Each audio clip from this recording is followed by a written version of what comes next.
So நீங்கள் வந்து German வந்து இப்போ தான் புதுசாக படிக்க ஆரம்பிச்சிருக்கீங்க ஆர் படிக்க போகிற ஐடியாவில் இருக்கீங்க அப்படின்னா நான் உங்களுக்கு ஒரு சின்ன டிப் சொல்கிறேன். ஸோ அதுதான் நான் ட்ரை பண்ணுறேன், எனக்கு அது ஒர்க் அவுட் ஆகுது. ஸோ நீங்களும் அதை ட்ரை பண்ணி பாருங்கள். ஸோ நீங்கள் ஜெர்மன் படிக்கிறப்பவே ஜெர்மன்ஸோட கல்ச்சர்ஸ் அண்ட் கான்செப்ட்ஸையும் வந்து தெரிஞ்சுக்கிட்டு அதுக்கப்புறம் நீங்கள் ஜெர்மன் படிக்க ஆரம்பிச்சிங்கன்னா உங்களுக்கு வந்து கொஞ்சம் ஈஸியாக இருக்கும். நீங்களாக செல்ஃபாக படித்தனால எப்படி படிக்கிறீங்க, எங்களுக்கு அது மாதிரி சொல்லித்தாங்கன்னு கேட்டிருந்தீங்க. ஆனால் எனக்கு வந்து ஜெர்மன் சொல்லித்தர அளவுக்கு நான் இன்னும் எக்ஸ்பீரியன்ஸ் ஆகலை, நானும் படிச்சுட்டு தான் இருக்கேன்.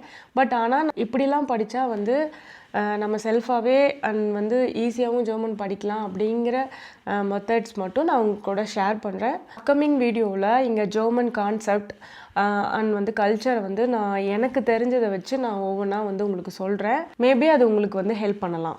இந்தியாவில் இருந்து இங்கே ஜெர்மன் வரலான்னு ஆசையில் இருக்கவங்களுக்கு இந்த ஊரோட கல்ச்சர்ஸ் ஸோ எப்படி இருக்குது எல்லாமே புதுசாக இருக்கும். ஸோ அதை தெரிஞ்சுக்கிறப்போ வந்து உங்களுக்கு வந்து இப்போ நீங்கள் ஏதாவது ஒரு டெக்ஸ்ட்டில் நீங்கள் அந்த ஜெர்மன் டெக்ஸ்ட்டில் நீங்கள் படிச்சிங்கன்னா கூட அது வந்து உங்களுக்கு வந்து அது அவ்வளோ புதுசாக இருக்காது.